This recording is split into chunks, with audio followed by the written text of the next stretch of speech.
So, my dear student, today we are discussing about the revision, chapter number first. बहुत important है revision करना है ना। हम लोगों ने 4 चैप्टर किए, इसमें से पहले चैप्टर का हम लोग आज रिवीजन करते हैं। कुछ क्वेश्चंस हम लोग करेंगे। देखो, जैसा कि आपने रेशनल नंबर में मैंने जो वीडियो बनाया था उसमें हमने सारी प्रॉपर्टी बहुत अच्छे से डिस्कस किए थे कि कौन सी प्रॉपर्टी क्या है, एडिटिव इनवर्स और एडिटिव आइडेंटिटी क्या है, मल्टीप्लिकेटिव इनवर्स मल्टीप्लिकेटिव आइडेंटिटी क्या है ना। ये सब हम लोगों ने कुछ प्रॉपर्टी भी पढ़ी, कम्यूटेटिव प्रॉपर्टी, एसोसिएटिव प्रॉपर्टी, किस में अप्लाई होता है किस में नहीं, किस में रेशनल नंबर में या होल नंबर है या इंटीजर्स है। तो देखिए, एग्जाम में इसे आपको प्रॉपर्टी भी पूछी जा सकती है कि कोई भी क्वेश्चन लिखा है कि इसमें कौन सी प्रॉपर्टी अप्लाई है। इसलिए अगर प्रॉपर्टी आपने सही ढंग से नहीं पढ़ी है तब वो क्वेश्चन छूट जाएगा। और अब जो सिस्टम आ रहा है उसमें ये मान के चलिए कि 20 मार्क्स तो एमसीक्यू के लिए हो गए फिक्स। तो एमसीक्यू में इस तरह के क्वेश्चंस बहुत आते हैं, इसलिए आप प्रॉपर्टी को बहुत अच्छे से स्टडी करिए। जो वीडियो बनाया उसे बहुत अच्छे से देखेंगे आप। अब हम लोग एक कुछ क्वेश्चंस करेंगे आज। जैसे हमने लिया कि राइट 3 इक्विवेलेंट रेशनल नंबर, है ना। Right 3 equivalent rational number. तो देखिए, इक्विवेलेंट रेशनल नंबर हम लोग ले लेते हैं। इक्विवेलेंट की स्पेलिंग चेक कर लेना भाई, सही लिखी है, सही है। तो जैसे मैंने एक नंबर लिया, मान लीजिए पहला लिया 4/5, ठीक है ना, ए पार्ट। 4/5 के इक्वल आपको कितने लिखने हैं? 3 रेशनल नंबर। तो दैट इज वेरी सिंपल। अगर आपको इसके इक्वल 3 रेशनल नंबर है तो एक तो यही लिखा है, तो इसके इक्वल यानी कि आप ऊपर नीचे क्या कर देंगे, 2 से मल्टीप्लाई। तो कितना जाएगा? -8/10 पहला रेशनल नंबर हो गया। सिमिलरली आप क्या करिएगा, 3 से ऊपर नीचे मल्टीप्लाई कर दीजिएगा तो क्या मिलेगा, 3 4 जा 12/15 हो गया। ऐसे एक और नंबर चाहिए आपको तो आप ऊपर नीचे इसमें 4 से मल्टीप्लाई कर दीजिएगा तो क्या आएगा, -16/20 हो जाएगा। तो आपके ये 3 रेशनल नंबर ये ऐसे हैं जो 4/5 के क्या है, इक्विवेलेंट है। ठीक, तो एक इस तरह का पार्ट हो गया क्वेश्चन अपना। फिर आगे इसी में कि फाइंड द एब्सोल्यूट वैल्यू। अगर मैं इसी की बोलूं कि -4/5 है, इसकी एब्सोल्यूट वैल्यू क्या होगी, ठीक है ना। एब्सोल्यूट वैल्यू अगर पता करनी है तो एब्सोल्यूट वैल्यू का ये साइन होता है। एब्सोल्यूट वैल्यू का मतलब है जिसमें न तो प्लस लिखा जाए और ना ही माइनस लिखा जाए। तो इस -4/5 की एब्सोल्यूट वैल्यू क्या होगी, 4/5। अंडरस्टूड। कोई भी साइन है, जैसे लिखा है -4/-5 अगर नीचे भी लिखा है तब भी इसका आंसर 4/5 होगा। ये माइनस नहीं लिखा, मान लीजिए 1/2 लिखा है तब भी इसका आंसर क्या आएगा, 1/2। तो इसे एब्सोल्यूट वैल्यू हो गया। फिर 2 रेशनल नंबर के बीच में आप किसे बड़ा किसे छोटा कहेंगे, है ना। तो देखो, दूसरे टाइप का ये क्वेश्चन था। तीसरे टाइप का क्वेश्चन चलता है। तीसरे टाइप के क्वेश्चन में है कि which is greater rational number. जैसे हम लिखें 3/2 एंड 4/3, ठीक। इसमें से कौन सा नंबर बड़ा है, कौन सा छोटा है। तो अभी तो ये पॉजिटिव है दोनों, कोई दिक्कत नहीं। तो ऐसे क्वेश्चन को सॉल्व करने का सबसे सिंपल तरीका है, आप क्रॉस मल्टीप्लिकेशन कर दीजिए, ठीक है ना। 3 का इंटू 3 में होगा तो क्या आएगा, 9, और 2 का इंटू 4 में होगा तो क्या आएगा, 8। अब देखो जरा कौन बड़ा है, 9 ग्रेटर देन 8 है ना। 9 किस पार्टी का है, 3/2 पार्टी का है। So therefore you can say that 3/2 is greater than 4/3। Simple, ठीक। इसमें और प्रैक्टिस की जरूरत है। एक और क्वेश्चन देखो, माइनस का जब हो, जैसे एक नंबर लिया -3/5 एंड और दूसरा नंबर हमने लिया -5/4। अब देखो इसमें देखो ये नंबर जैसे ये जो लिखा है ये अपने आप में क्लियर है क्या। आप ना भी अगर मल्टीप्लाई करो तब भी देखो ये एक बार भी इसका डिवाइड नहीं होगा, जबकि 4 का डिवाइड हो रहा है, ठीक है ना। लेकिन आप एक मेथड पर टिके रहो, क्या, क्रॉस मल्टीप्लिकेशन। 4 का इंटू 3 में करेंगे तो कितना आएगा, 4 3 जा 12, और 5 का इंटू -5 में आएगा तो कितना आएगा, 25। अंडरस्टूड। अब देखो माइनस में कौन सा नंबर बड़ा होता है, कौन सा छोटा होता है? जो देखो नंबर लाइन से समझो, अगर ये है -12, ये क्या है -12, और ये क्या है माइनस का 25, और ये है 0। तो मैंने या हम लोगों ने ये सीखा है कि हम लोग जब 0 की तरफ चलते हैं, यानी इस डायरेक्शन में जब चलते हैं तो हम इंक्रीजिंग होता है, यानी कि हमारी नंबर की जो वैल्यू है ना वो बढ़ती रहती है। यानी यहाँ पर जब हम ऐसे बढ़ेंगे तो यहाँ -25 है, और आगे बढ़ेंगे तो -12 मिलेगा। यानी कि हम इधर जैसे जैसे बढ़ेंगे, राइट साइड में जैसे बढ़ेंगे, हमें नंबर बड़ा मिलता चला जाएगा। तो हम ये कह सकते हैं ना कि नाउ यार -12 इज ग्रेटर देन -25। -12 क्या है, बड़ा हो गया, और -12 किसकी पार्टी का है, इसके, यानी कि -3/5 इज ग्रेटर देन -5/4। ये चीज समझ में आ गई। चलिए एक क्वेश्चन और हम लोग इसी तरह का लेते हैं कि जैसे मान लीजिए मैंने लिखा 1/-5। देखो कंफ्यूज करने के लिए मैं सिर्फ दे रहा हूं ये क्वेश्चन, ये ध्यान रखना।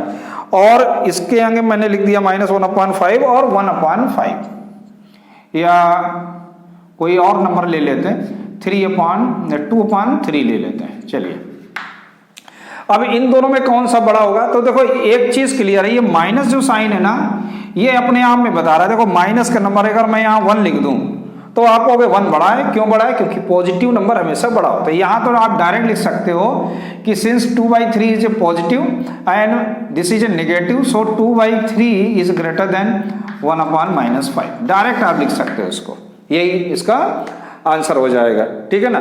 अब यहाँ एक सिचुएशन और बना लेते हैं, क्या कि अगर ये लिखा है 1/-5 और यहां मैं लिख दूं -2/3, ऐसे मैं लिख दूं, ध्यान देना।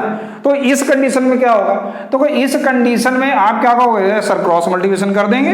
कैसे? 3 का इंटू 1 में तो 3 एंड, और ये -5 का इंटू -2 में तो क्या आ गया, माइनस तो प्लस हो जाएगा, तो क्या है 10। बस हो गया काम। गलत हो गया भैया, ऐसे नहीं करना है, ये ध्यान रखना। ये माइनस बड़ा खतरनाक होता है। क्या करना है? पहले इस माइनस को डिनोमिनेटर में ना न्यूमरेटर में लेके आओ, इसको लिखेंगे -1/5 पहले लिखेंगे हम लोग इस तरह से। माइनस इधर उधर ट्रांसफर नहीं कर सकते, ये ध्यान रखना। अब इंटू करो, 3 का इंटू 1 में तो क्या आया -3, और ये क्या आएगा -10। 5 2 जा 10। तो कौन सा नंबर बड़ा होगा, -3 या -10? तो -3 बड़ा है, क्योंकि ये 0 के ज्यादा क्लोज है। तो ठीक है ना, नेगेटिव साइड से लेफ्ट से हम लोग राइट में जा रहे हैं, तो -10 पहले मिलेगा, -3 बाद में मिलेगा आगे राइट साइड में। तो -3 इज ग्रेटर देन, यानी कि 1/-5 इज ग्रेटर देन -2/3। देखो फाइनल आंसर यही लिखना, ये नहीं कि ये आंसर लिख के छोड़ दिया आपने, नहीं। क्वेश्चन तो अपना ये था ना, हम लोगों ने तो ये चेंज किया है अपनी सहूलियत के लिए कि हम कैसे आंसर निकालेंगे, इसलिए किया। तो आपको इस तरह से ये क्वेश्चन सॉल्व करना है। समझ में आ गया? चलिए और एक क्वेश्चन लेते हैं हम लोग, एक क्वेश्चन और करते हैं। क्या है कि what should B subtract from, इस तरह भी क्वेश्चन आते हैं। चलिए पहले इसको रफ कर लेते हैं। 2 टाइप के मैंने क्वेश्चन लिखे। एक लिखा है कि what should B subtract from, है ना। सब्ट्रैक्ट फ्रॉम यानी इस नंबर में क्या माइनस करें कि मुझे ये नंबर मिल जाए। और सिमिलर है कि व्हाट शुड बी ऐड, यहाँ सब्ट्रैक्ट कर लिया मैंने, यहाँ ऐड किया। What should be add to this number, इस नंबर में लोग क्या ऐड करें कि ये नंबर मुझे मिल जाए। ठीक है ना, ध्यान समझो। तो इसमें आप बिल्कुल रिवर्स होके चलो। क्या कह रहा है? व्हाट शुड बी सब्ट्रैक्ट, मैंने लेट कर लिया कि 7/4 में हम x को सब्ट्रैक्ट कर दें। यही तो कह रहा ना कि इस नंबर में फ्रॉम जिसके आगे लगा होता है वो नंबर मुझे पहले लिखना होता है। तो अगर इसमें 7/4 में अगर हम x माइनस कर दें तो मुझे क्या मिल जाएगा? -2 मिल जाएगा। ठीक। और इतनी तो हम लोगों ने लीनियर इक्वेशन सीख ली है क्लास 7th में कि मैं इसको सॉल्व कर सकता हूं। क्या है? देखो ये कांस्टेंट टर्म है, ये कहां जाएगा? राइट साइड में। तो इधर क्या बचेगा? -x -2 -7/4। ठीक है ना। तो -x इक्वल टू, जरा इसको सॉल्व कर लो, ये दोनों ही माइनस के साइन है, यानी कि ये ऐड हो जाएंगे, ध्यान रखना। लेकिन साइन किसका आएगा? माइनस का। अब देखो 4 2 जा 8, 8 और 9 कितना होता है? 15। सही है ना। 8 और 7, 4 2 जा 8, 8 और 7 15, तो 15/4। ठीक। अब देखो यहां पर माइनस माइनस नहीं कैंसिल कर सकते थे, क्योंकि यहां पर मोनोमियल है, यहां बाइनोमियल है, मतलब यहां सिंगल टर्म है, यहां डबल टर्म है। अब यहां पर हम लोग माइनस को इस तरह कैंसिल कर सकते हैं, why, since now LHS you see monomial one terms and right side also भी one term, so therefore x equal to क्या आ गया 15/4। तो हम क्या कह सकते हैं, what should B subtract, answer आप लिखोगे प्रॉपर तरीके से 15/4 सब्ट्रैक्ट फ्रॉम 7/4 वी गेट -2। ये चीज क्लियर हो गई। चलिए अब देखते हैं हम लोग अगले क्वेश्चन में। देखिए क्या करें, व्हाट शुड बी ऐड, क्या इसमें ऐड करें, तो जैसे इसमें सब्ट्रैक्ट के लिए वैसे ऐड के लिए क्या कि 1/2 1/3 प्लस 1/4 में क्या ऐड कर दें, मैंने लिया x ऐड कर दें तो क्या मिलेगा भैया -1 मिल जाएगा। ठीक है, मैथ्स ऐसे ही चलती है भाई, देखो ऐसे बोल के करिएगा तो आपके लिए इजी रहेगा। अब देखो ये पहले सॉल्व कर लेते हैं, ठीक है ना। इसका एलसीएम क्या आएगा, तो कहेंगे 12 आएगा, 2 6 जा 3 4 जा 4 3 जा 12 plus x equal to -1। Solve करो, 6 4 10 10 और 3 13 13/12 प्लस x इक्वल टू क्या आ गया -1। So x equal to same process, ये क्या है कांस्टेंट टर्म है ना, राइट साइड में जाएगा साइन चेंज कर देगा, क्या आ जाएगा -13/12। तो दोनों माइनस साइन है, दोनों के अगर सेम साइन है तो हमेशा नंबर्स क्या होते हैं प्लस हो जाते हैं, लेकिन साइन किसका रहता है माइनस का। 12 बन जाए 12 और 13 कितना हो गया 25/12। तो इसमें क्या ऐड कर दे इस नंबर में, -25/12 should be added to this given number, we get -1। Clear, समझ में आ गया। चलिए तो इस तरह से हमने कुछ और क्वेश्चंस कर लिए और आगे बढ़ते हैं। एक क्वेश्चन और की था, मल्टीप्लिकेटिव इनवर्स क्या होता है। देखिए अगर हम लोग निकालें, एक क्वेश्चन और लेते हैं कि मल्टीप्लिकेटिव इनवर्स, मल्टीप्लिकेटिव इनवर्स। देखो एक मेथड समझो क्वेश्चन के, ऑफ मल्टीप्लिकेटिव इनवर्स ऑफ, मैंने नंबर लिया -2 इंटू -3/7। देखो केवल एक क्वेश्चन को बहुत अच्छे से समझ लो, एक टाइप का एक क्वेश्चन अगर समझ में आ गया तो हजारों क्वेश्चन आप लोग कर लोगे। Multiplicative inverse of this number.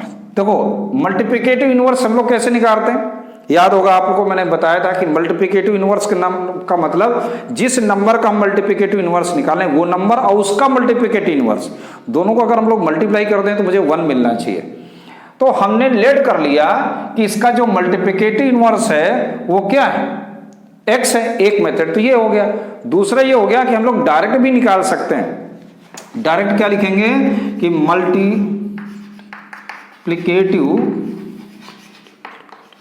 Inverse of, फिर से पूरा मैं क्वेश्चन लिख रहा हूं, ऑफ -2 इंटू -3/7 इक्वल टू, ठीक ऐसे आपको लिखना है। अगर हम जिसका भी मल्टीप्लिकेटिव इनवर्स निकालना है उसको आप 1 में डिवाइड कर दो, बस 1 डिवाइडेड बाई -2 इंटू -3/7।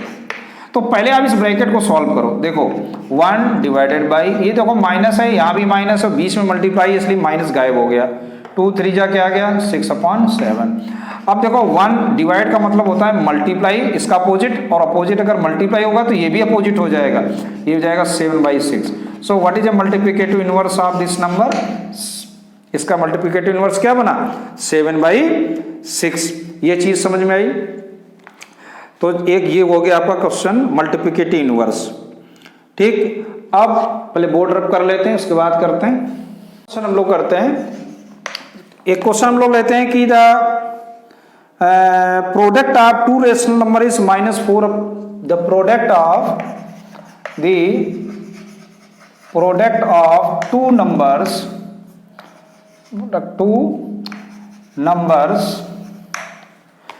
दिया गया -14/81, ठीक है ना, एंड वन नंबर इज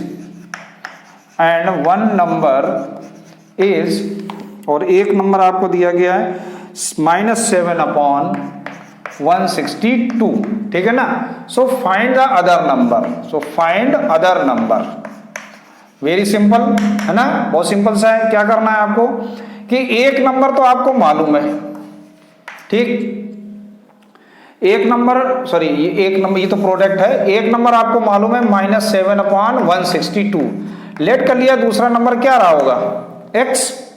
तो इन दोनों नंबर का जब प्रोडक्ट हुआ तो कितना मिला, माइनस का 14/81। ठीक है ना, समझ में आ रहा है ना। तो अब मुझे x की अगर वैल्यू निकालनी तो मैं क्या करूंगा, इस नंबर को, किसको, इसको मैं राइट साइड में ले जाऊंगा। और ये देखो यहाँ मल्टीप्लाई का साइन है, इसका इसके साथ रिलेशन है मल्टीप्लाई। जब ये इससे अलग होगा, बिछड़ेगा, तो ये डिवाइड हो जाएगा माइनस। अब यहाँ देखो बहुत सारे स्टूडेंट क्या करेंगे, यहाँ इस माइनस है ना, तो कहेंगे इस साइड लाएंगे ना सर तो प्लस हो जाएगा। अरे नहीं भाई, ये इधर जाएगा तो प्लस नहीं होगा, क्योंकि वो कब होता है, किस कंडीशन में, जब वो टर्म होता है, यहां पर प्लस माइनस लिखा होता है तो ये कंडीशन बनती है। यहां मल्टीप्लाई और डिवाइड में ऐसा नहीं होता है। तो अब देखो क्या बनेगा, -14/81, ये मल्टीप्लाई हो जाएगा, और 162/-7। अब देखो ये माइनस से माइनस कैंसिल हो गया, 7 2 जा 41, 81 2 जा 162। तो व्हाट इज ए आंसर 4। तो वो दूसरा नंबर कौन सा है, वो नंबर है आपके पास 4, जिसका अगर हम मल्टीप्लाई -7/162 में कर दें तो मुझे 14/81 मिल जाएगा। ये क्लियर हो गई। ठीक, तो रेसिप्रोकल निकालना आपको आ गया। ये एक्चुअली रेसिप्रोकल ही था, है ना। अगर हम बात करें रेसिप्रोकल की, जैसे हमने कहा कि फाइंड द रेसिप्रोकल ऑफ 2/5, एक सिंपल सा क्वेश्चन मैं करा दूं, -17/31, इसका रेसिप्रोकल क्या होगा अगर पूछा गया तो आप क्या करो, कुछ नहीं, आप इसके आगे 1 डिवाइडेड बाई, क्वेश्चन लिखेंगे reciprocal of this number equal to 1 divided by this number. अभी हम लोगों ने किया भी था इस तरह क्वेश्चन। तो यहां देखो कितना आ जाएगा, मल्टीप्लाई करो 34/65, 17 2 जा 34 और 13 5 जा 65। तो क्या आएगा, 1 और डिवाइड का अपोजिट मल्टीप्लाई, तो ये भी उल्टा हो गया, 65/-34 हो गया। तो भैया आंसर कितना आ गया, 65/34। माइनस को हम लोग स्टैंडर्ड फॉर्म में ऊपर लिखते हैं हमेशा, ये ध्यान रखना। तो ऐसे क्वेश्चन हो गया एक ये। अब करें एक प्रॉपर्टी यूज करना है, ठीक है ना, कुछ हम लोग प्रॉपर्टी के क्वेश्चन करते हैं। तो देखो एक हम क्वेश्चन लेते हैं, आपका एक क्वेश्चन है 2/9 इंटू 1/4 प्लस 2/9, ध्यान से देखना है इसको, और मल्टीप्लाई और माइनस का 1/5 using suitable property you simplified. अब देखो एक पहले देखो टर्म कितने हैं, this is a 1 term and this is a second term, 2 term हो गए ना। अब इन दोनों टर्म में अगर ध्यान से देखा जाए तो 2/9 मुझे एक जैसे दिख रहा है, तो मैं क्या करूंगा, 2/9 को बाहर लिख लेता हूं ऐसे, और बीच में है मल्टीप्लाई। तो यहाँ क्या बचा 1/4 और यहाँ क्या बचा माइनस का 1/5। समझ में आ गया। अब इसको सिंप्लीफाई कर लो, कैसे आपको आता होगा, एलसीएम कितना आएगा 20, तो 4 5 जा 20 और 5 4 जा 20। ठीक, ये प्लस का और ये माइनस का कितना आएगा 1, तो कितना आ गया ये 2/9 इंटू 1/20, 2 से ये कैंसिल हो गया, तो भैया कितना आ गया 1/90 आ गया ऐसे। ठीक है, समझ में आया ना क्या किया हम लोगों ने, एक टर्म ये, एक टर्म ये, 2 टर्म हो गए। दोनों में देखो क्या चीज दिख रही कॉमन, 2/9, यहाँ भी ये 2/9, ये 2/9 को बाहर निकाल के रख दो, तो यहाँ क्या बचा 1/4 बचा, यहाँ क्या बचा माइनस का 1/5 बचा। ठीक है ना, टर्म्स की बात हो रही, देखो 2 टर्म अभी भी यहाँ पे है। अब इन दोनों का एलसीएम 4 5 जा 5 4 जा, माइनस प्लस का है ये माइनस का है, तो क्या आएगा पॉजिटिव आएगा, प्लस का नंबर बड़ा है, तो 2/9 इंटू 1/20 ऐसे। एक और कर लेते हैं अपन, एक क्वेश्चन देखते हैं कौन सा सही रहेगा। एक क्वेश्चन कह रहे हैं कि मल्टीप्लाई 5/9, अच्छा क्वेश्चन है, मल्टीप्लाई 5/9 बाई रेसिप्रोकल ऑफ 4/7। अब क्वेश्चन को इसको समझो, कह रहा है कि मल्टीप्लाई करो किसमें 5/9 में, मगर किससे करो, रेसिप्रोकल ऑफ -4/7 से करो।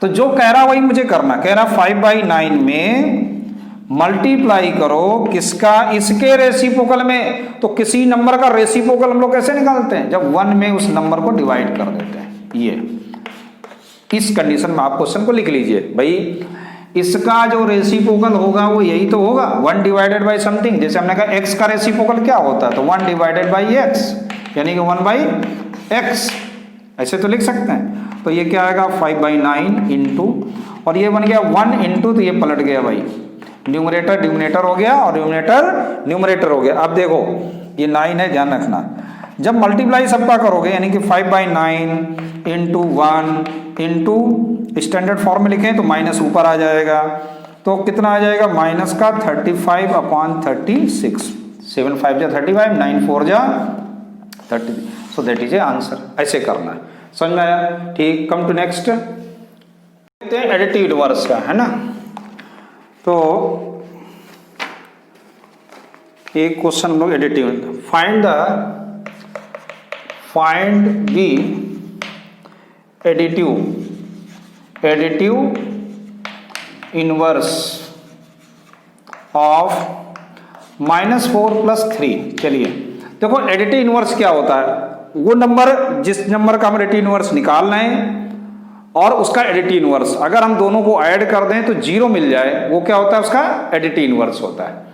इस कंडीशन में एडिटिव इनवर्स बनता है। अब देखो हम लोग डायरेक्ट अगर लिखें the additive inverse of -4/3, language आप लिख लेंगे, फिर इसके आगे क्या लिखना है, एडिटिव इनवर्स ऑफ -4/3 क्या होता है। उसके पहले एक चीज और सीखो, अगर मैं बोलूं x का एडिटिव इनवर्स क्या होगा, तो आप लेट कर लीजिए कि यहां पर जो भी होगा वो इसको ऐड करते ही क्या आ जाना चाहिए, 0 आ जाना चाहिए। तो y = क्या होगा, -x आ जाएगा, यानी कि x का एडिटिव इनवर्स क्या है, -x है।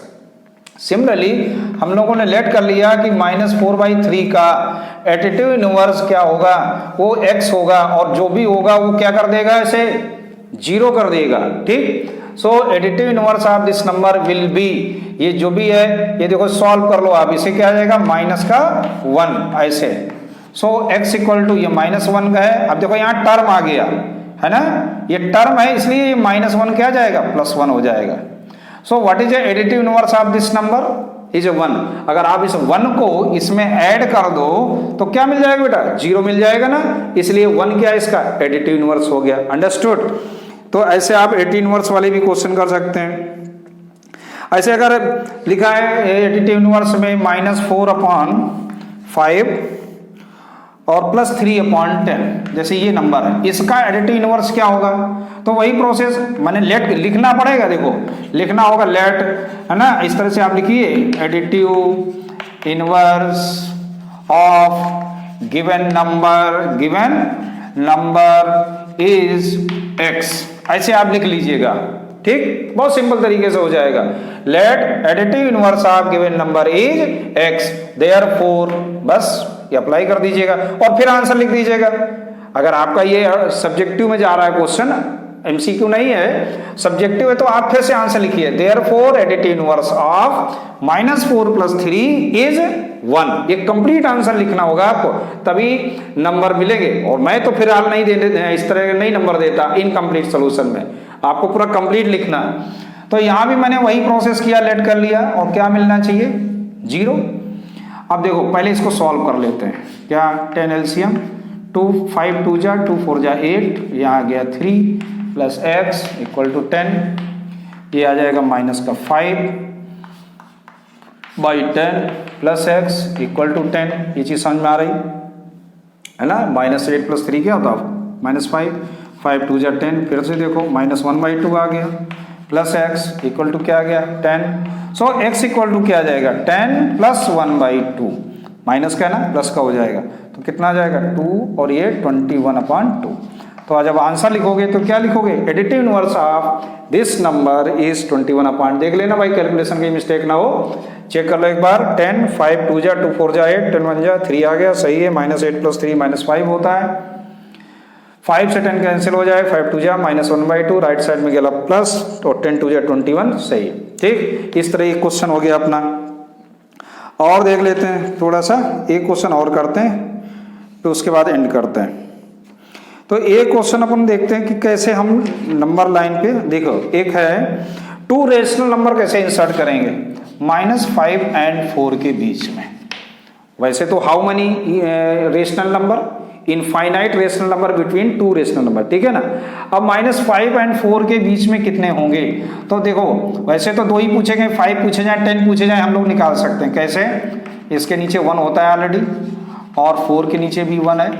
अब देखो यहाँ डिनोमिनेटर तो ऑलरेडी सेम है, एक तो प्रोसेस ये हो गया, लेकिन मैं यहाँ पर इस तरह ना करके आपको एक नई तरीके से बता देता हूँ कि देखो नंबर लाइन पर अगर अपन लोग चलें तो यहाँ है 0, यहाँ कहीं 4 होगा और यहाँ कहीं -5 होगा, ठीक। अब अच्छा देखो इसके बीच में कितने नंबर हैं, आपको इनफाइनाइट, -4 है, -3 है, -2 है, माइनस का 1 है, यहाँ पर 1 है, 2 है, 3 है, अरे भाई तो बहुत सारे नंबर मिल गए। तो आप क्या करोगे, सीधे सीधे लिख दो -4 एंड -3, -4 एंड -2 ही पूछे गए तो -4 एंड -3, मुझे कुछ करने की जरूरत ही नहीं पड़ी। अब देखो एक कंडीशन ये, दूसरी कंडीशन ये, अगर ये दोनों निगेटिव होते, -5 होता और यहाँ भी -4 होता, तब क्या करते। तब निकालने के लिए इस कंडीशन में हम क्या करेंगे, इसके नीचे 1, इसके भी नीचे 1, अब इसमें हम लोग 2 से इंटू कर देते हैं या 3 से इंटू कर, जितना भी पूछा, अगर 2 पूछे जाएंगे तो मैं 3 से कर दूंगा इंटू, क्योंकि ये दोनों क्लोज हैं बहुत ज़्यादा। अच्छा तो मैंने क्या किया कि मैंने 3 से मल्टीप्लाई किया, है ना। चलो हम लोग 3 से मल्टीप्लाई कर लेते हैं, तो क्या आ जाएगा -4 इंटू 3 अपॉन 1 इंटू 3, तो माइनस का 15/3 और ये क्या आ गया -का 12/3। अब देखो -12 और 13 के बीच में कौन कौन से नंबर हो, एक तो होगा -14/3, ठीक, और एक होगा -13/3। तो बस ये 2 ही नंबर हमसे पूछे गए थे तो 2 नंबर हो गए। 4 पूछे गया था, 4 का ऊपर नीचे मल्टीप्लाई। तो एक चीज ध्यान रखना, आप रिवीजन कर रहे थे अभी तक, है ना। आप लेसन की स्टडी तो हम लोग बहुत पहले कर चुके हैं, आप क्या कर रहे हैं, रिवीजन। तो रिवीजन में इस तरह के क्वेश्चंस MCQ बहुत अच्छे से आप तैयार करिएगा। आपके पास जो भी बुक हो, रिफ्रेशर हो, उससे आप NCERT इससे MCQ बहुत प्रैक्टिस करिएगा, है ना। कुछ ये हमारे हाथ में तो मैथमेटिक प्रैक्टिस बुक है NCERT की, S चांद की है, तो प्रैक्टिस बुक में बहुत सारे MCQs दिए गए हैं। आप वहाँ से, आपके पास अगर हो ये बुक है, इसे आप प्रैक्टिस करिएगा, ठीक है। और इसमें तो पीछे आई थिंक आंसर भी दिए गए, आप देख भी सकते हैं इसके आंसर भी, लेकिन आंसर देखने से मैथ नहीं आएगी, ये समझ लो। क्यों, एग्जाम में क्या हुआ, आपने ये आंसर देख के ये मान लीजिए बुक कंप्लीट कर ली, ध्यान से समझना, बुक कंप्लीट कर ली ना, हाँ मैंने पूरी बुक खत्म कर ली। बेटा एक चीज याद रखो, यहाँ पर हमने -4 एंड 4 के बीच में नंबर आपकी बुक में दिया गया था, मैंने क्वेश्चन ये बना दिया, ठीक है। मैंने क्वेश्चन बना दिया find 10 rational number between -5 and -4। और अगर आपको मेथड नहीं पता है तो आप कैसे सॉल्व करोगे, आपने तो इस क्वेश्चन को केवल प्रैक्टिस किया था, इसलिए आपको बहुत अच्छे से प्रैक्टिस करना है। Okay, thank you.